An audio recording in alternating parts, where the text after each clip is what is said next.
Hi guys, it's Alyssa from Alyssa's Bake Shop. Today I'm going to be sharing with you how I found my baking style and why it's important. I wrote out a list of things to say as usual because I will just start rambling. So the first thing I want to talk about is what is a baking style. And by baking style, I mean really everything that you offer. So your cake sizes, whether you make wedding cakes, whether you use fondant, the materials that you're using, what you're actually putting on your menu. The first thing I'm going to talk about is the cake sizes. So personally, I have decided I will only make 4, 6, and 8-inch round cakes only. And the reason why I do that is not because I'm limiting myself, but so that I can have a very niche market. And even though I know someone will say, well, you can make a 10-inch cake, you can make a 12-inch cake, like it's not that hard. It's not that it's hard, it's just that there's a lot of stuff that comes with doing everything. And really, you don't want to be known as someone who does everything. The reason why people are going to come to you is because they want to come to you for your style. That's why I think it's really important when we first start out baking, it does feel like I'm going to take on every single order that I get because I want the money, I want the business. But when you do that, you actually hurt yourself because it's just too much. Now, something that I mentioned in my 10 things that I wish I knew before I started a baking business is that you have to take into account of the inventory and the space that you have. Because we are running these businesses out of our homes where we live and possibly where other people live around you, we have to be respectable about that. Respectable, is that a word? We have to be respectful about that. Yeah, I could make 10-inch cakes too, but when I make 10-inch cakes, that means I need to have 10-inch cake boards, 10-inch cake pans, the boxes that will accommodate a 10-inch cake. Personally, I just don't have that space. Being a small baking business does have some limitations because we're not a big commercial bakery with a whole bunch of space in the back where we can store things, but I actually think it is to a benefit because when you do offer specific things, that's exactly why people are going to look out for your business. Something that I've learned is that if I start making a pie and I post about it on my social media, someone might think that I make pies and I sell them. So you have to realize that what you're putting out there is going to be viewed by potential customers, and you have to make that kind of clear about what you actually sell. That is sort of what I'm actually dealing with right now as I move to doing more content as opposed to taking on custom orders.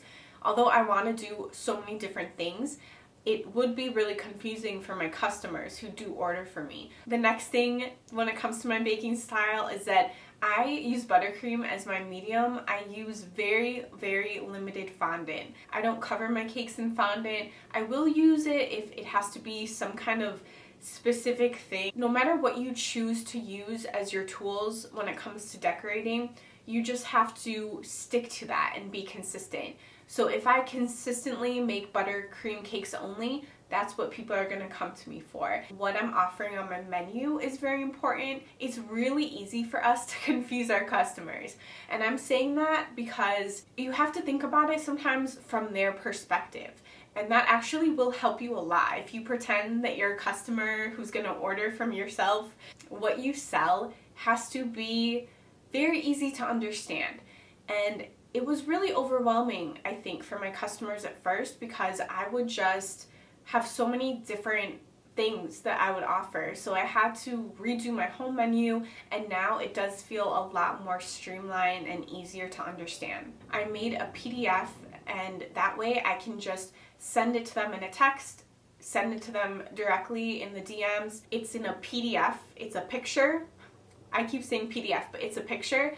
It's very easy for the customer to look at that instead of looking at a whole wall of text. Another thing that I did to kind of change up my style too is be very limited on the flavors that I offer. I don't have anything against being able to do like 20 different flavors, but the thing is we have to keep in the perspective that we're a small home bakery business, and once again, because we're small, we don't have a lot of space. You could offer 20 different flavors, but that means you're gonna have to be running around to get all the ingredients all the time for those flavors. Let's say you wanted to make things ahead of time. You're gonna have to use your refrigerator, and if you don't have two fridges and that fridge is also the fridge that has all the food for your family, then you're gonna be limited in space. If you run a baking business now, I know that you understand what I'm saying, but space is a huge issue and where my frustrations come from baking. If you're able to do the whole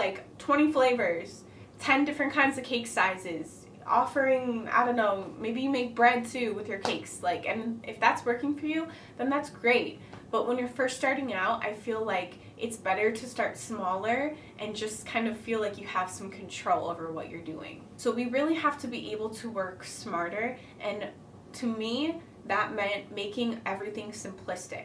So that's what works best for me. When I did work in a commercial bakery, our custom cakes were only chocolate and vanilla. That was it. We got a lot of orders.